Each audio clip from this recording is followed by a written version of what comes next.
When were you the bad guy in someone else's life story? I saw an open spot at a very crowded bar and thought sweet. I went to go order and right when I got the bartender's attention I heard "excuse me." I looked down and I was leaning over the head of a guy in a wheelchair, hence the open space at the bar. Drunk me didn't put it together and said "Hey, what's up?" then put my order in. When I sobered I realized what a horrible thing I'd done. My heart is pounding typing this up.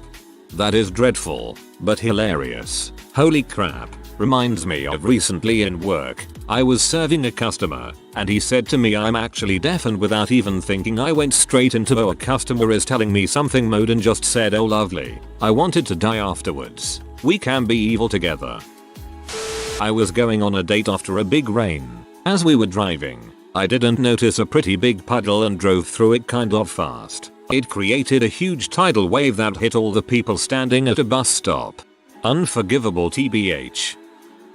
A year ago today I was interviewing for a job. I was in the lobby making small talk with the receptionist. It was her birthday and also happened to be my friend's birthday. She told me what she was doing for her day. I don't remember exactly, but her BF was taking her to dinner. I piped in with, "My friend's husband is taking her to the beach for the weekend." Huge mistake. I immediately noticed a change in her posture. She hated me instantly. She has hated me ever since. I have always been nice to her and have no idea how to change the situation. Wish I could. I get that I was an unintentional one-upper at that moment. Heck, I've always even been avoiding anything that might seem braggadocious around her. TL. Doctor, I was the devil for a day, 1 year ago today. Been paying for it since. That says more about her than it does about you. You just said something without quite thinking it through first. It can happen to anyone. She has issues if she's still salty about it and is being extremely unprofessional. I once broke my friend's neck playing recess football. It was a complete accident and I felt horrible, but that didn't help him not have to wear a neck brace and sleep in an upright position for 2 months. That's how I remember it anyway. It was a long time ago. I definitely thought that this was going to end much worse. Q. I work in local print news. In 2016 Hurricane Matthew hit us and about a week later the river that runs through our county started flooding. It took several days but I think it ultimately crested at 28 feet. All told, from the day the storm hit us till the day the water receded and roads opened back up, the whole experience lasted about a month. That's a month of not getting much sleep, working 6 days a week, working some on your day off, not having much to eat because trucks can't get to your grocery stores, and I was of the mind it'll never hit us. So I never went to stock up beforehand. Anyway, in the middle of all this I was out in a neighborhood that was half flooded. Like everyone on the left side of the street was mostly dry, maybe some water in the yard or driveway. Everyone on the other side had their car completely underwater. I met this gentleman who had come back to check on his house with his wife. They had no power, but they were dry and happy about it. While I interviewed him he mentioned that he was in no rush to leave again. He'd been staying with his mother-in-law and she was driving him insane. I quoted him on that, even mentioning that he was joking when he said it, cause he was. I thought it was a nice moment of levity in what was otherwise kind of a bleak situation. His mother-in-law did not agree. He called me the next day and was clearly trying to dig his way out of the doghouse for that remark. I got an earful. Probably deserved it. When we later made a special edition with all of our stories and pictures from the flood, we took that line out of the story as a favor for him. Sorry my dude. Yesterday I acted as a jury in a school chess competition, and I bet many children are angry at me for some calls I made.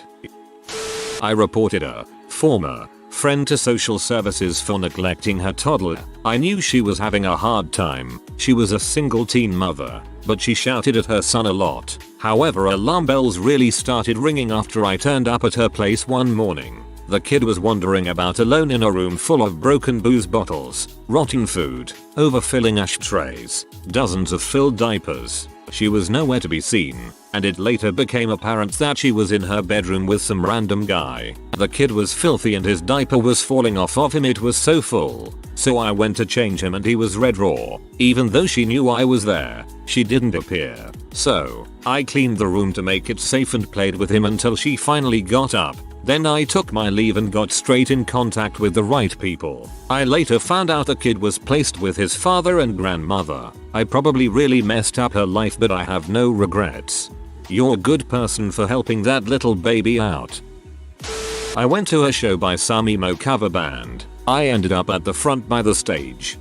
Danced with this pretty cute girl who popped up next to me. After a while I decide to ask for her number. I give her my phone, and as this happens a guy comes from the crowd with a drink for her. I find out shortly after that he invited her to this show, but she didn't realize it was meant as a date. She takes the drink, then gives me her number right in front of the guy, pretty much ignoring him, and in that moment I am become Chad, destroyer of beaters. We go somewhere quieter in the venue and flirt for a bit. I feel bad for the dude having been in that situation before, and tell her she should clarify that she's not interested. They go off and have an uncomfortable conversation, which is probably for the best, as she said she was never going to be into him. But yeah, he probably sees me as the bad guy and I don't blame him.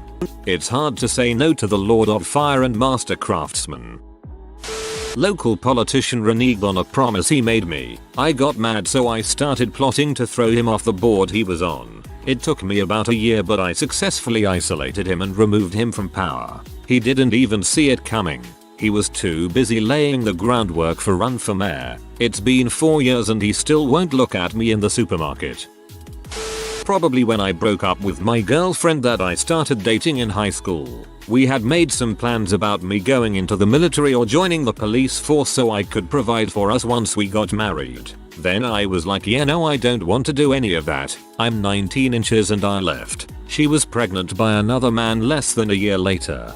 Reminds me of my friend. He and his girlfriend were like an old married couple in college. Then she dumped him right before senior year. He was engaged to another girl before graduation and proceeded to have a kid every year for 3 years. I think he panicked when she left him because he had his whole life planned out and he felt he needed to find a wife in college.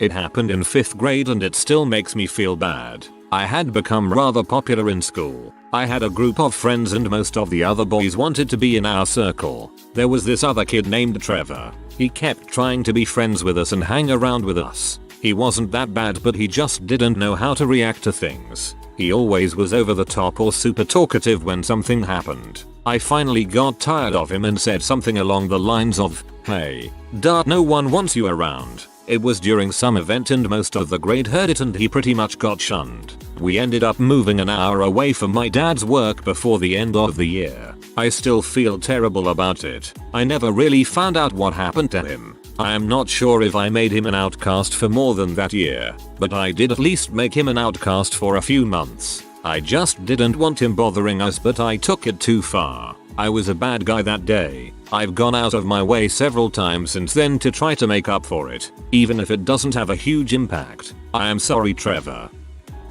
Back when I was 20, almost 2 decades ago, I started fooling around with a girl who'd been my friend for a few years. We started hanging out a ton and sleeping together for a brief period. Eventually she confessed feelings for me and I told her that they weren't reciprocated. I tried to be gentle, but in retrospect, I was a dong about it, and that I wasn't interested in a relationship. She ended up transferring schools and moving across the country. We didn't speak much after that and I quickly moved on with my life and essentially forgot about her. A dozen years later we reconnect on social media and after chatting for a bit I discovered that I had essentially wrecked her. She had been in love with me and had figured I was the one. My rejection sent her into a tailspin and she'd transferred schools because her grades had dropped off a cliff once I shot her down. I apparently ruined certain foods and songs for her for years as they were things she associated with me. Things which I sadly don't even recall. Even her new friends knew about and loathed me sight unseen. I was the fabled Minotaur 11 who had broken her and who all subsequent men were compared against. Eventually she got over it and is now happily married with a family, but it really shocked me to think I'd basically been a wrecking ball that had smashed through her life and it had taken her a good 5 to 7 years to put the pieces back together. Especially when, at the time, I was just a stupid young guy having fun and hardly remembered what we did together once she left. Breaking up with my girlfriend 2 weeks ago. I know I'm the bad guy and probably always will be in her eyes and in the eyes of her family and friends. But no matter how many ways I slice it, I know I did the right thing for both of us. You're the bad guy for the moment. They'll all get over it. You'll get over it. You know you did the right thing. It'll all work out. Although we went to different universities, I had the same best friend from high school. He was the opposite sex and had a thing for me since about 8th grade, but I never reciprocated. I may have unintentionally led him on for a while, but when he bluntly asked, I bluntly said no. Friendship moves on. I had become really close friends with a girl at my uni and introduced the two of them. They got together and everyone was happy. I moved into a house with a girl. They continued dating. My selfishness and poor attitude towards their relationship strained both friendships. Although, to be fair, she wasn't being as kind to me as she could have, and of course as her boyfriend he took her side. I wanted all of my friendships to stay the same, with me being the center of attention, and they wanted their romantic relationship to blossom. They eventually moved in together and I saw less and less of them. I chalked it up to her being jealous that he used to be into me and that she was afraid he'd leave her for me because I am more attractive. In reality, I was being a selfish stuck-up bee who put myself first and didn't pull my own head out of my butt to see I wasn't putting forth any effort in keeping the friendships alive. They got married and I was thankfully invited but never saw or heard from them again. I have done a lot of growing up and maturing and would love the chance to apologize and make amends. Alas, this won't happen, and I am sad to say I ruined two of my most cherished friendships because I was being stuck up and self-involved. Some guy who was in love with one of my exes. He was the typical nice guy, I am just her friend. Met her while he was there with her at a party. We hit it off and dated for like 4 months. I broke it off as I told her I didn't want anyone that was thinking of even getting married. She ended up with some piece of crap ex and he, the best friend, called me that I ruined his life, that he was so close to getting with her but her lust for me ruined that. I told him to meet me for dinner and tried to explain the friend zone. He brushed me off. Saw her years later. I asked about him just cause I am a nosy rat. Said he finally convinced her to give him a shot, and at 2 months after dating he proposed to her. She said no and he went stalker. That's honest guys. Last year I backed out of my childhood friend's wedding. I was mocked because she was expecting her bridal party to spend a small fortune on her elopement, with us buying our own dresses, jewelry, paying our way to where she was getting married, 8-hour drive for us because flying would have been double the price, splitting the cost of the lodge she wanted us all to stay at, going out for a wedding brunch after the ceremony, and going to a spa the day before the wedding. I was looking at spending easily $2k USD. I tried to rationalize with her after she brought up brunch and the spa. I told her we were going to be in this gorgeous lodge with a giant kitchen, so I offered the idea of us cooking for the newlyweds so it would be a more intimate and special meal post-wedding. She straight up turned Bridezilla. Said most of the people going, i.e. just the bridesmaids and groomsmen, weren't adventurous eaters. Why go out to eat then when you don't know the restaurant menu, and she's the bride? So we're doing this. Note the frick out of that, and she hasn't spoken to me since, and I'm sure I'm the butthole in her story, but whatever. Saved a crap ton of money. IDK how I'd be comfortable with making people spend that much money for my comfort. My favorite is this guy in college. He would slack off on every project until the afternoon before it was due and then come to my group of friends expecting us to show him everything we did. We were in a computer science course. One day I was the only one around. We had 3 projects due the next day and I was busy with the last one still. He came expecting me to help him and tell him everything I did. I didn't have time to help him and told him this and that he should have started earlier, as we all had been warning him to do for the last 2 weeks, as these were not simple projects. He ended up failing those 3 courses and talks to everyone in the group still minus me. Apparently he hates and blames me. I don't really care, as people like him have a garbage attitude regarding the world and don't see they are the issue. Either way, I think it's funny and still laugh about it with those friends whenever he comes up. When I pursued my ex who had a girlfriend because he led me to believe that he was breaking up with her and was sexting me, he ended up not breaking up with her, and when word got out about me and him, he told everyone that I was crazy and obsessed with him and trying to sabotage his relationship. making no mention of the fact that he was the one who was trying to sext me. So I guess I'm the crazy ex-girlfriend in his narrative, and his current girlfriends. In Mexico, I was on the beach and see a ball come flying at me. I thought I saw one of the kids in the ocean yelling at me to kick it back. I blasted that ball way into the ocean, overshooting the kid who asked for it. Turns out it was someone else's ball, who was actually on the beach. It literally looked like I picked up their ball and just kicked it away into the ocean. The look on their faces said it all. As a retail wage slave, I used my technopathic powers to prevent a mother from buying expensive Christmas presents for her kids by repeatedly making her card decline. As the Christmas ruinator, I have decided to embark on a quest for world domination and may soon be in your city spreading Christmas sadness. This would make a freaking awesome Christmas special.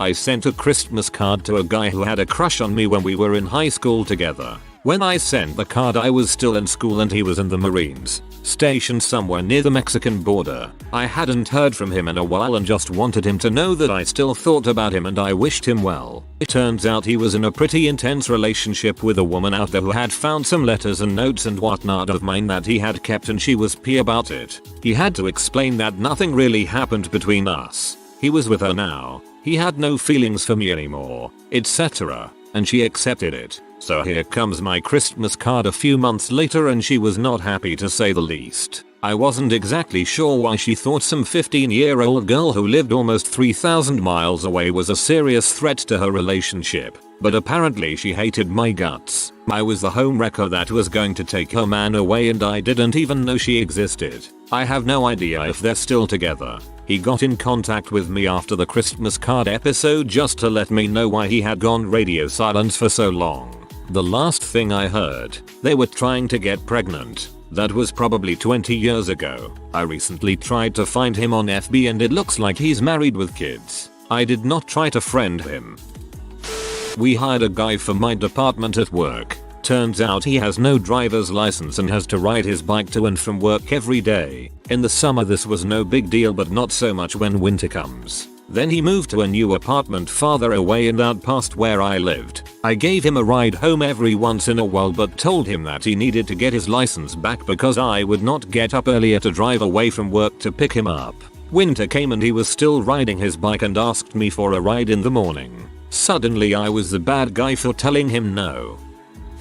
This is pretty minor in the grand scheme of things, but I feel so bad about it. On Monday night I was checking into a hotel and the guy at the check-in desk asked if I knew the final score of the national championship game, NCAA March Madness, Villanova, Michigan. I said I don't know but that Nova won by 15 or so. He goes, I don't care about that. I just want to know if they hit the 146 over. I said, quite confidently, oh yeah man. For sure. You're good. The guy looked very happy, implying he had a decent chunk of change on this. It turns out the total was 141.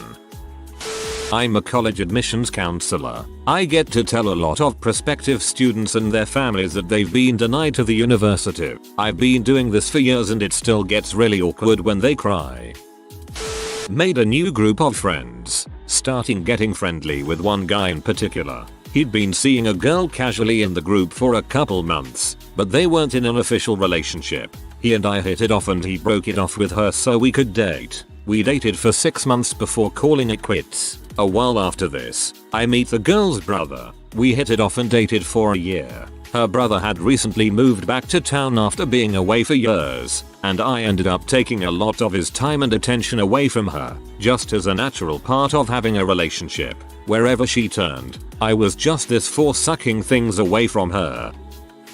One of my friends who I had pined after for months finally agreed to go out with me and we actually dated for a while. Broke up with him because it turned out he had no ambition or sense of urgency to do anything with his life. I sort of distanced myself from our friend group, but a year later we reconnect and go out again. Thought he was getting his life together, but turns out I was wrong so I broke up with him again. He's pretty guarded and doesn't let people in a lot, so I've always felt pretty freaking terrible for dumping him not once but twice. I imagine I'm sort of his nightmare.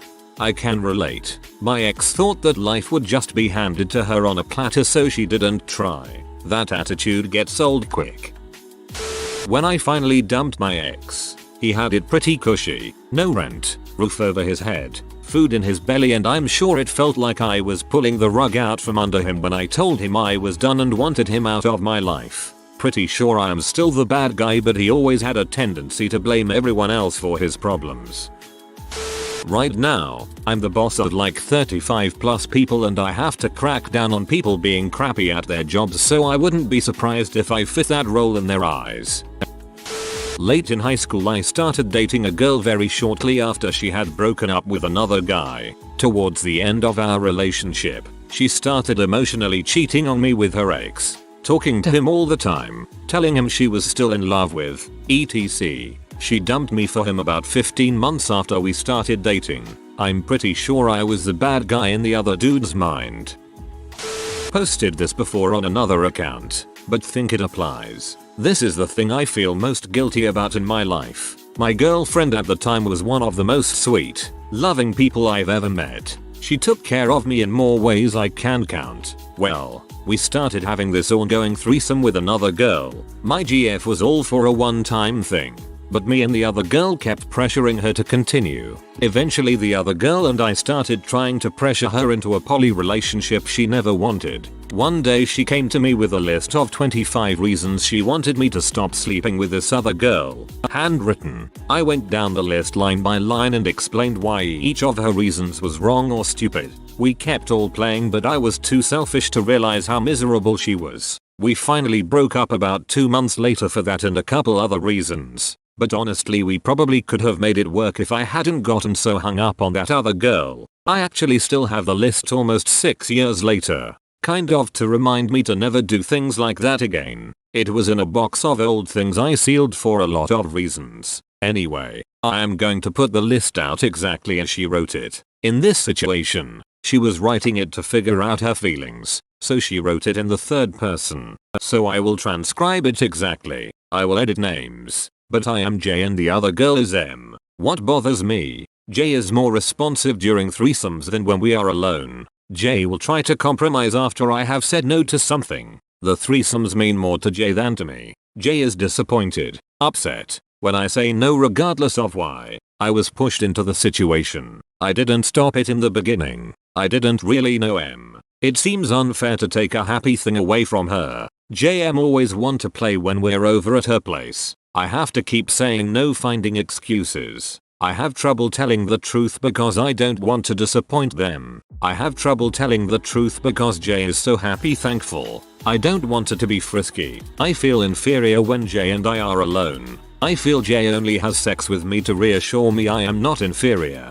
Jay wants to introduce my fetishes into threesome before he has ever tried them with me, because M likes them. Lately, Jay hasn't been telling me everything he has been thinking. I've been neglecting my own emotions to save theirs. I'm impatient with M, as I don't know everything that she's thinking, feeling. I don't know how her situation relates to the threesome. I don't want this to be a coping mechanism lest it cause larger problems. I feel that Jay lets his excitement outweigh his concern for me. I feel like the killjoy, the squeaky third wheel when I am part of the twosome. I feel like I shouldn't feel like this. Well, crap, man. I'm not sure what to really say. The list was heartbreaking. If you are new to the channel, you can subscribe. I publish new videos every day. Until then, check another video.